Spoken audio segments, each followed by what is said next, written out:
My lover's fiancée is me, from the future. The words echoed in my head as I pulled my jacket tighter around me, rain drenching my hair and dripping down my face like cold fingers. The city lights blurred through the storm, neon signs and street lamps smearing together like watercolors. My feet ached. My hands were numb. But I kept walking, each step splashing into puddles on the cracked pavement. It had been a 12-hour day at the studio. 12 hours of sketching, erasing, redrawing. The pressure of my first big presentation clung to me heavier than my soaked clothes. All I wanted was tea. Just tea. And maybe 5 minutes to breathe without the weight of deadlines crushing my chest. The streets were nearly empty. This old part of the city felt forgotten at night. Narrow alleyways, brick buildings leaning into one another like tired old men. The rain made everything look softer, like the world was being erased little by little. I rounded a corner, boots slipping slightly on the wet stones, and stopped. There she was, across the street, standing beneath the flickering sign of an art gallery I'd passed 100 times without noticing. A woman in white. At first, I thought the rain was playing tricks on me. Her long dress clung to her body, heavy with water, the fabric shining pale under the street lamp. Dark hair streaked with silver framed her face, and even from a distance I saw her eyes that looked exactly like mine. She didn't move, didn't blink, just stared at me. And God, the sadness in that gaze. It hit me like a punch to the gut. A sorrow so deep, so hollow, it felt like the rain itself was weeping for her. I couldn't breathe. My heart pounded in my ears. Who was she? Why did she look like me? A car passed between us, and when it was gone, so was she. I stumbled forward, almost slipping on the slick ground. Reached the other side of the street, breathless. There was no trace of her. Just the empty sidewalk, the dim glow of the gallery window filled with abstract sculptures, and the rain washing everything clean. I stood there, trembling, the cold finally sinking into my bones. Maybe it was exhaustion. Maybe my mind was cracking under the stress. But I couldn't shake the feeling that I'd seen something real. Someone real, and that she'd been waiting for me. The rain fell harder, drumming against the awning above the gallery, pounding the pavement like a warning. I turned and ran, heart racing, not stopping until I reached my apartment.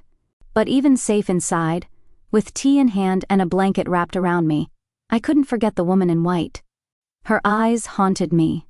And deep down, I knew this was only the beginning. The rain had cleared by morning, leaving the city gleaming as if it had been scrubbed clean overnight. But I couldn't stop thinking about the woman in white. Her face.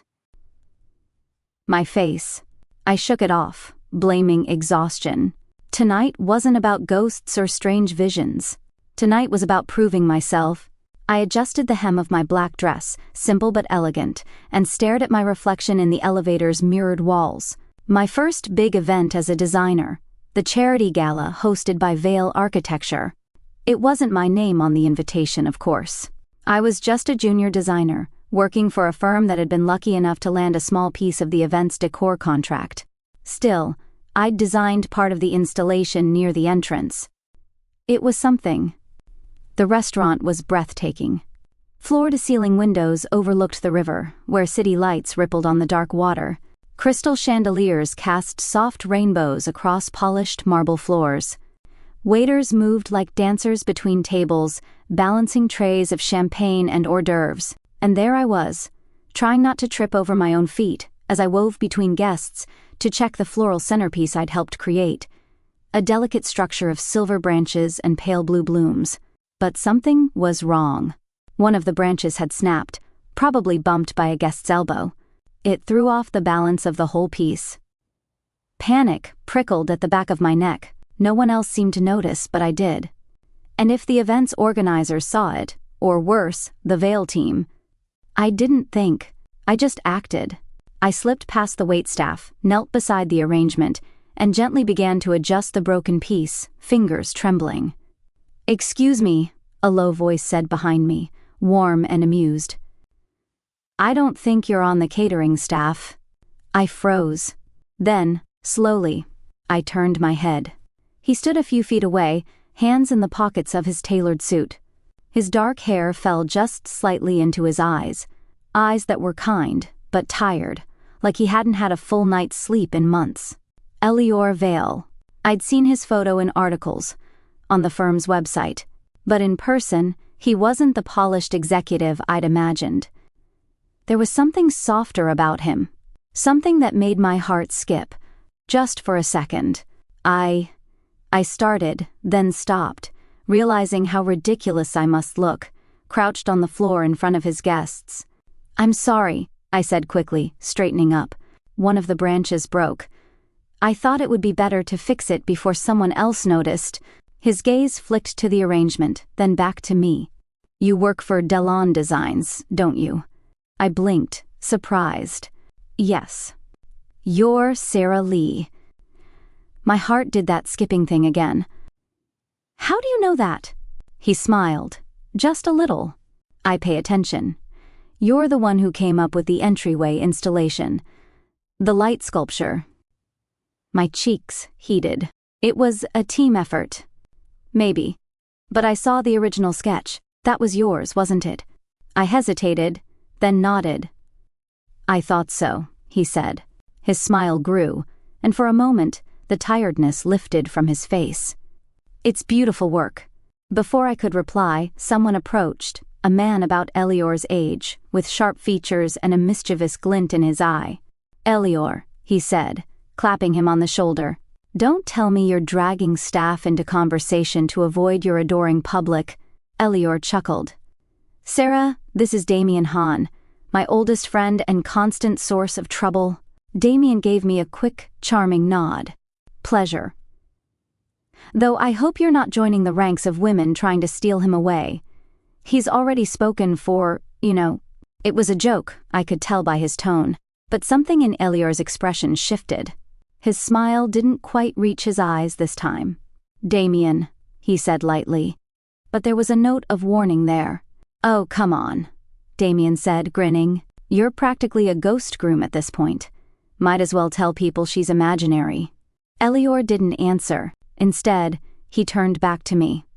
"Thank you for fixing the arrangement," he said, "and for your work tonight. I hope you'll let me buy you a drink, as a professional courtesy." Before I could answer, one of the coordinators waved him over, and he gave me an apologetic look. "Rain check?" I nodded, still trying to process what had just happened. He walked away, Damien beside him, still teasing. I stood there, heart racing, until a familiar voice broke through my daze. "There you are," Lena said, sliding up beside me with 2 glasses of champagne. "I was starting to think you'd eloped with the guest of honor." I took the glass, grateful. "Not exactly." Lena followed my gaze to where Elior disappeared into the crowd. "He's off limits, I sighed. "So, I've heard." She smirked. "The mysterious fiancée no one's seen? Some people say she's not real. Others say she's some heiress who keeps him on a leash from across the ocean. Either way, don't get your hopes up, Sera. Guys like that, their lives are already written." I tried to laugh, but the sound caught in my throat. Because I wasn't so sure anymore, I stared down at my sketch pad, the lines of my latest design blurring together. Outside the cafe window, the street glistened under the glow of street lamps, the rain from earlier leaving the world polished and new. Drops still clung to the glass, catching the light like tiny stars. The cafe was warm, with wooden walls and the faint smell of coffee and cinnamon in the air. My table was tucked in a quiet corner, papers and pencils spread out like a protective barrier against the rest of the world. Or so I'd thought. "Do you mind if I join you?" I looked up. Elior stood there, a cup of coffee in hand, his coat draped over one arm. His hair was slightly damp from the mist outside, and the soft lighting made the shadows under his eyes look deeper. For a second, all I could do was blink. "Of course," I managed, gathering up my things to make space. He sat across from me, setting his coffee down. "I hope I'm not interrupting," he said, though there was a glint of mischief in his eyes.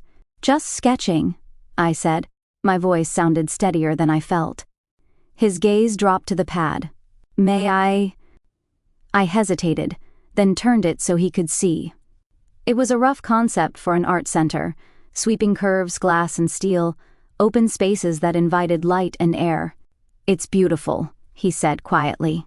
"You see the world differently, don't you?" I felt heat rise to my cheeks. "It's just an idea." He smiled.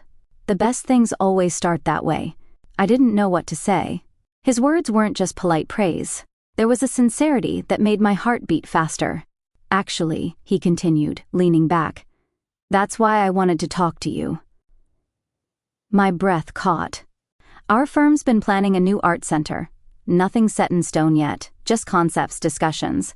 But after seeing your work, I'd like you to be part of it. I stared at him, unsure I'd heard right. Me. He nodded. "You have a vision that fits what we want, fresh, human. And honestly, I'm tired of working with people who only care about numbers." I tried to speak, but the words tangled together. "Think about it," he said gently. "No pressure tonight. I wanted to ask." I nodded, still stunned. He glanced at my untouched coffee. Have you eaten?" "No," I admitted. "Then let me fix that. It's the least I can do for ambushing your quiet night." We moved to a small table by the window. The city outside glowed like a sea of lanterns, reflections rippling on the wet streets. Dinner was simple. Pasta, bread, wine. But somehow, it felt like more. We talked about architecture, art, music, dreams, fears. And the more he spoke, the more I felt that strange pull. Like I'd known him for years, not hours. He listened when I spoke, really listened, like every word mattered. And when he shared his hopes for the art center, a place that would belong to everyone, where beauty wasn't just for the wealthy, I saw the passion beneath his quiet exterior. And that was dangerous. Because I could feel myself falling. At one point, I reached for my glass as he did the same, and our fingers brushed. It was nothing. A fleeting touch, but my skin tingled where we'd connected, warmth spreading up my arm, settling in my chest. He must have felt it too, because his hand hesitated before pulling away. For a heartbeat, our eyes met. And the world outside, the noise of the cafe, the clatter of dishes, all of it faded. I forced myself to look down, heart racing. "This is work," I reminded myself. Just work. But the way he looked at me, like he saw something he'd been searching for, made it harder to believe. Later, as we stepped out into the cool night air, I tried to find my balance again. "Thank you," I said, "for dinner. And the opportunity, thank you for saying yes," he replied softly. I started, but he smiled. "You didn't have to. I can see it in your eyes." His car pulled up, and he opened the door but hesitated before getting in. "I'll be in touch soon," he said. "Good night, Sera." "Good night, Elior." I watched as the car disappeared down the street, my heart still beating too fast.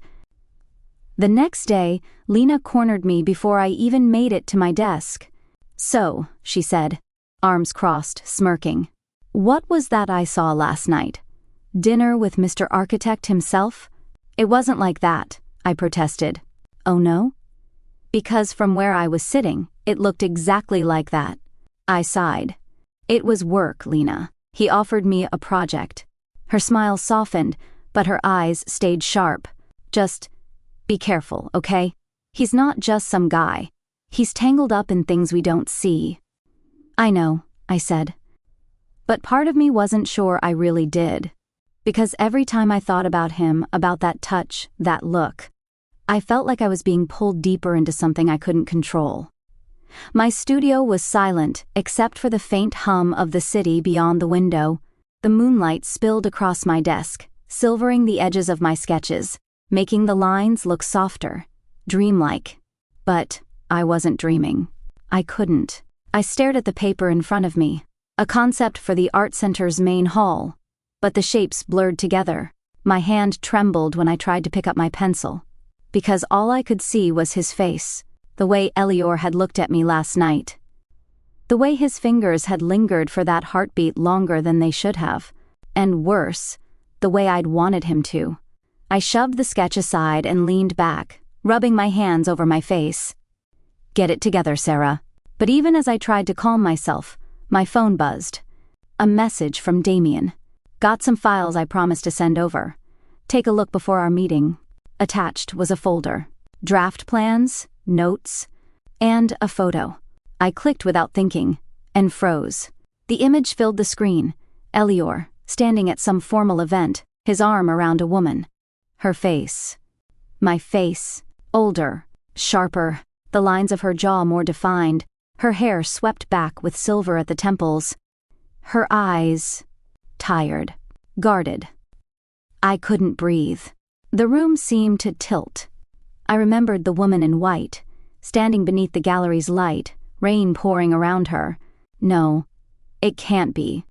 But it was. Every instinct screamed it. My fingers shook as I zoomed in, as if I could prove myself wrong if I just looked close enough. But the truth stared back at me from the screen. I slammed the laptop shut and stood, pacing the room. The city outside felt too close, pressing in on me. Why hadn't Damien said anything? Why hadn't Elior? Almost as if summoned, Damien's name lit up my phone again. I answered, trying to keep my voice steady. "Hey," he said, casual as ever. "Got the files?" "Yeah," I said, forcing the word out. "Don't look too hard at that photo," he joked. "I think it's from one of those charity things where everyone's pretending to have a good time." "Who is she?" I asked, my voice quieter than I meant. There was a pause. "Elior's fiancée," Damien said finally. His tone softened. "Look, Sera. I don't know the whole story. No one does. She's complicated. He doesn't talk about her. Honestly, sometimes I think he's afraid of her, but he won't break it off. I don't know why." The words hit harder than I expected. "Afraid?" I echoed. "Yeah," Damien said. "Or maybe just trapped. It's hard to tell with him these days." I wanted to ask more, but my throat felt too tight. "Thanks, Damien," I managed. "Sure," he said, his voice gentle now. "Get some sleep, okay?" But sleep was the last thing I could manage. I tried. I really did. I lay on the small couch in my studio, watching shadows shift on the ceiling, listening to the distant sounds of the city, a siren, a dog barking, the low hum of traffic. And then, at some point, sleep took me anyway. But it wasn't peaceful. In the dream, the woman in white stood in my studio. The moonlight made her glow, almost as if she were made of it. Her eyes met mine, my own eyes, but older, colder. "You'll ruin everything," she whispered. Her voice echoed in the stillness, soft as silk, sharp as a knife. I couldn't move, couldn't speak. "You'll destroy him," she said. A wind rose in the room, scattering my sketches like fallen leaves. "Stop before it's too late." And then she was gone, and I was alone with the sound of my own racing heartbeat. I woke with a gasp, the city's glow filtering through the window, dawn breaking over the skyline. But the dream clung to me, heavy and cold, as real as the photo still burned into my memory. The night air was sharp against my skin as I walked, my steps echoing on the empty street. The city felt quieter than usual, like it was holding its breath. I hadn't meant to end up here. The square with the old fountain wasn't on my route home. But my feet had carried me, as if drawn by something I couldn't name. The fountain's water trickled softly, catching the light from a single flickering lamp. The stone figures, a pair of winged creatures forever frozen in flight, looked almost alive in the shadows. I stood there, breathing hard, trying to shake the heaviness in my chest. That's when I felt it. A presence. The hair on my arms rose before I even turned. And there she was, the woman in white. She stepped from the darkness at the edge of the square, her bare feet silent on the wet stone. The wind tugged at her dress, making it ripple like mist. Closer now, I saw the lines on her face, the silver streaking her hair, the deep hollows beneath her eyes. My eyes. I couldn't speak. My throat had gone dry. She stopped a few feet away, watching me with that same terrible sadness. And then she spoke. "I am you," she said. Her voice was low, brittle, like it might crack and fall to pieces at any moment. "I don't understand," I whispered. "I came back," she continued, stepping closer. The light touched her face, and I saw just how exhausted she looked. Not just tired, worn down to nothing. A shadow of a person. "You came back from where?" "From what you're about to create," she said. Her gaze bore into mine. "From the future. A future you can't let happen." I shook my head, heart pounding. "This is insane. You have to leave him," she said, voice trembling now. "Leave Elior. If you don't, you'll destroy him." "No," I said, backing away. "No, this isn't real. You're not real." Her face twisted, grief and desperation mingling in her eyes. "You think this is what you want. That love is enough. But it isn't. Not for what's coming. I don't believe you." Her words sent a chill through me, deeper than the night's cold. "Why?" I demanded. "Why would being with him destroy him?" "Because the price is too high," she said. Her breath came faster, as if the effort of speaking cost her more than she could afford. She reached out, fingers trembling, but didn't touch me. "I tried to save him," she said. "I thought I could bear it, the choices, the lies, the blood. But I couldn't. I came back to stop you, to stop us." Tears pricked my eyes, confusion and fear tangling inside me. "You're lying," I said. But even to my own ears, the words sounded weak.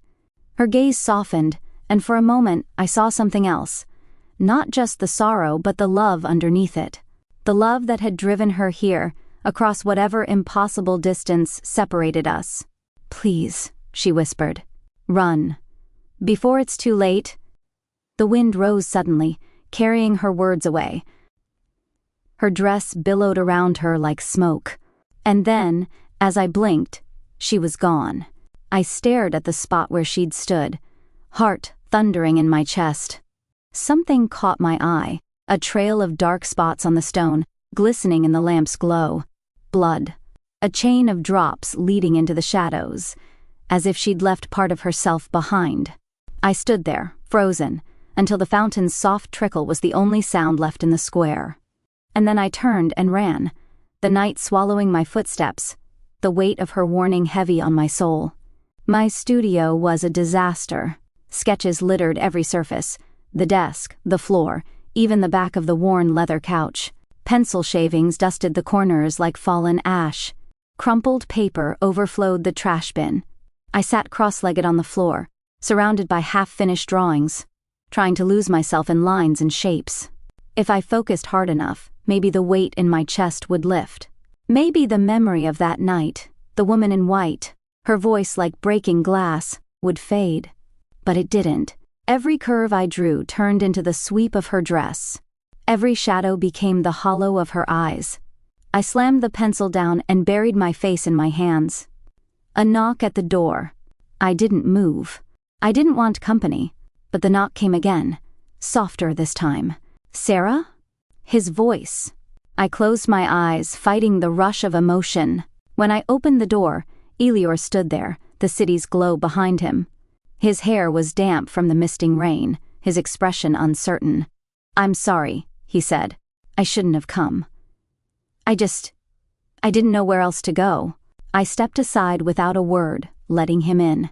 He took in the chaos of the room, then looked at me, really looked, like he could see the storm inside. "You're working late," he said gently. I managed a hollow laugh. "Something like that." He hesitated, then crossed the room, stopping a few feet away. "I don't know how to say this," he began. His voice was quiet, rough around the edges. "But I feel like I've known you forever." The air between us felt charged, like the space before a storm breaks. "I know that sounds insane," he went on, "but when I'm with you, it's like coming home, and I don't understand it. I don't understand any of this." I swallowed hard. "Neither do I admitted. He took a step closer. I felt the warmth of him, and it made my heart ache. "But there's something," he said. "Something I can't explain. Like I'm supposed to find you. Like I already have. I wanted to reach for him. God, I wanted to. But the memory of that voice, that warning, held me back. Before I could answer, a voice cut through the air. You should go. It wasn't mine. Elior froze, looking around. Did you hear that? He asked. I shook my head too quickly. No, just the wind, but I'd heard it. Clear as day. Her voice. After he left, after I watched his car disappear down the street, I sank onto the couch, shaking. You should go. The words echoed in my mind. I tried to sleep, but every time I closed my eyes, I saw her. A shadow at the window. A flicker in the mirror. A whisper in the dark. By morning, I hadn't slept at all. Lena found me at the studio, staring blankly at my desk. Whoa, she said, setting down coffee and sitting beside me. You look like you saw a ghost. I almost laughed. Talk to me, she said, nudging my arm. I can't, I whispered. Yes. You can. I looked at her steady gaze, her stubborn kindness. I don't know what I'm doing, I said, voice breaking. I can't stay away from him. But I can't be with him either. It feels like I'm tearing myself in half. Lena exhaled slowly. Then pick a side, Sera. Figure it out, or walk away before it's too late. But don't let it destroy you. Her words hit harder than she knew, because deep down, I could feel it happening already. That night, I sat alone in the dark, listening to the city breathe beyond the windows. And I wasn't alone. In every reflection, every shadow, I saw her, waiting, watching, and I knew she wouldn't stop until I listened. The library smelled of old paper and cedar, the kind of scent that clung to your skin and made you feel like you'd stepped back in time.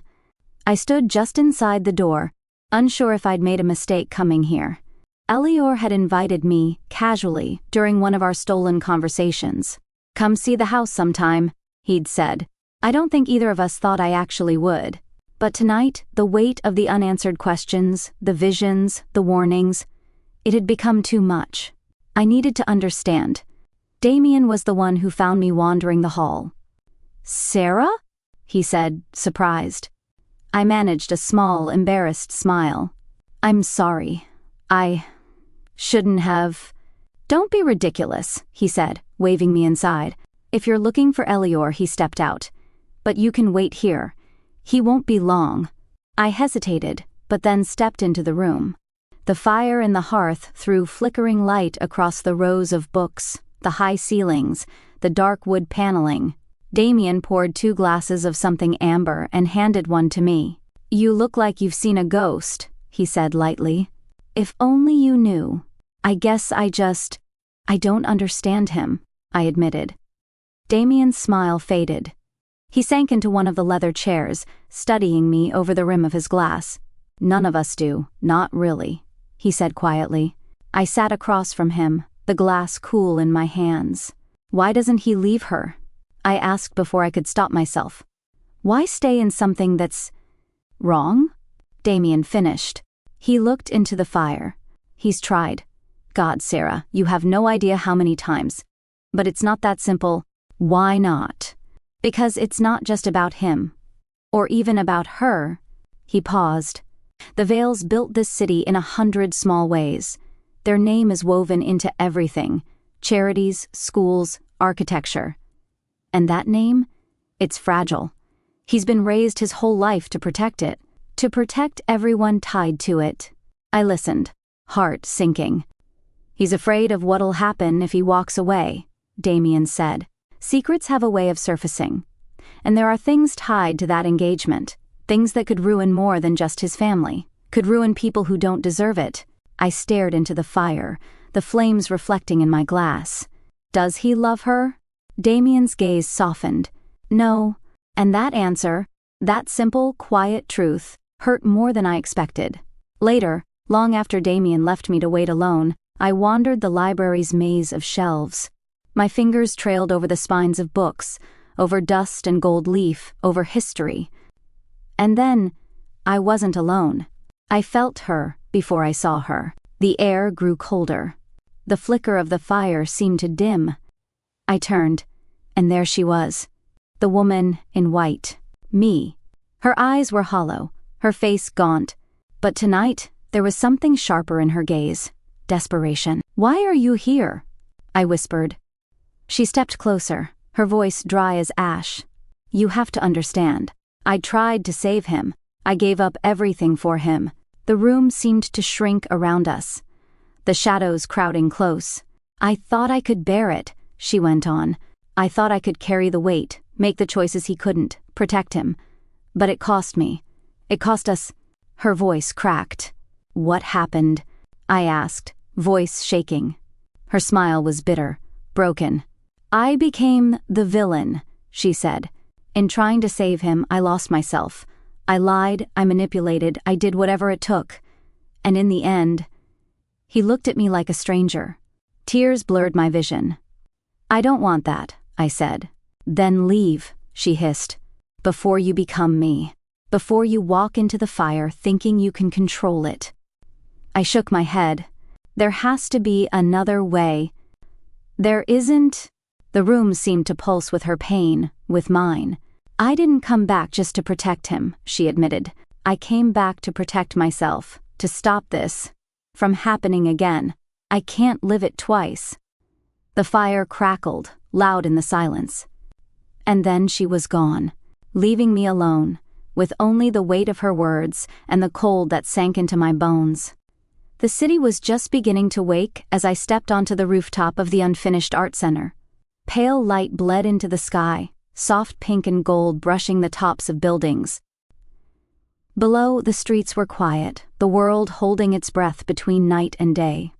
The wind was cool, carrying the scent of rain and stone, of something new. And there he was.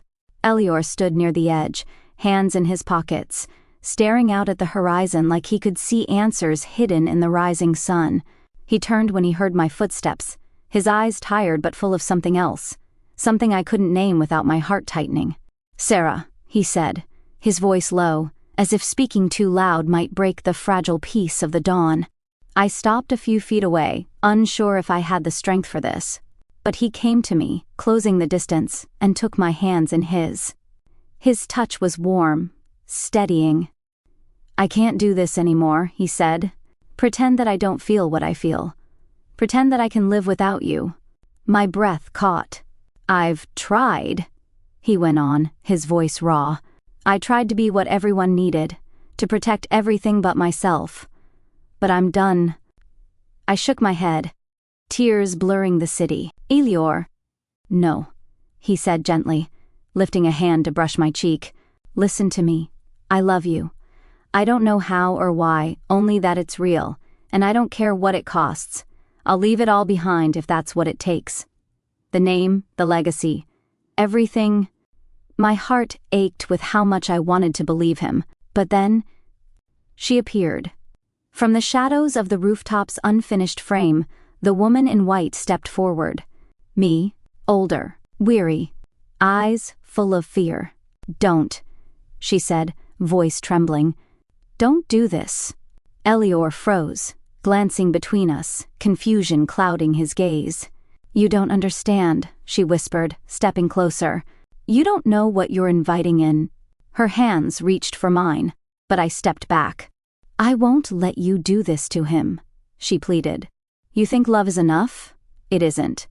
Not for this. The cost is too high." I swallowed hard. "What cost?" "Everything," she said. "His family, his future, his soul. You'll destroy him trying to save him." Elior stared at her, then at me. "Who is she?" I drew in a shaky breath. "The truth," I said. "She's me. From a future that I don't want. A future where I tried to protect you and lost myself." His eyes widened. I turned to the woman I might become. "I won't be you," I said. "I won't trade one lie for another. Not this time." She looked at me for a long, aching moment. And then, for the first time, I saw relief in her gaze. "Thank you," she breathed. The light of the rising sun touched her, and she faded, like mist. like she'd never been. I faced Elior, tears on my cheeks, heart pounding. "I should have told you everything," I said. "About her, about what I saw, what I feared." He cupped my face in his hands, his thumb brushing away a tear. "And I should have trusted you enough to see the truth," he said. "But we see it now. Together." I nodded. "No more secrets," I said. "No more ghosts." The sun climbed higher, casting gold across the city, and for the first time in what felt like forever, I could breathe. The morning sun bathed the construction site in golden light, warming the cool air and casting long shadows across the steel framework of what would soon be the art center. The sound of hammers, voices, and the steady hum of machinery filled the air. But to me, it was music. I stood beside Elior at the edge of the site, hard hat in hand, watching as workers moved like dancers on a giant stage. This was no longer a dream on paper. It was real. Our dream.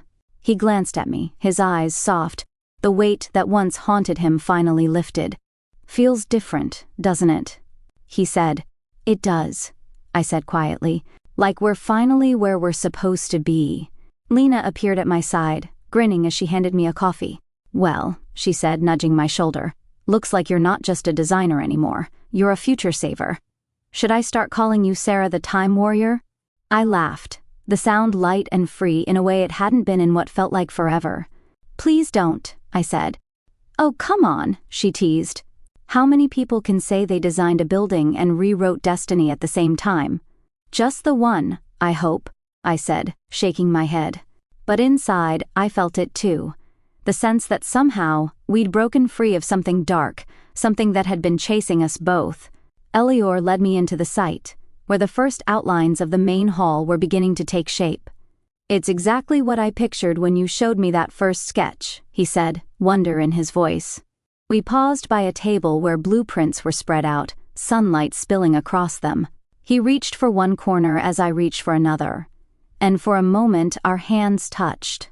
No visions, no ghosts, just warmth. Just us. Our fingers lingered, and I let myself smile. For the first time in so long, the future felt open, like a blank canvas, waiting for us to fill it. And I wasn't afraid anymore.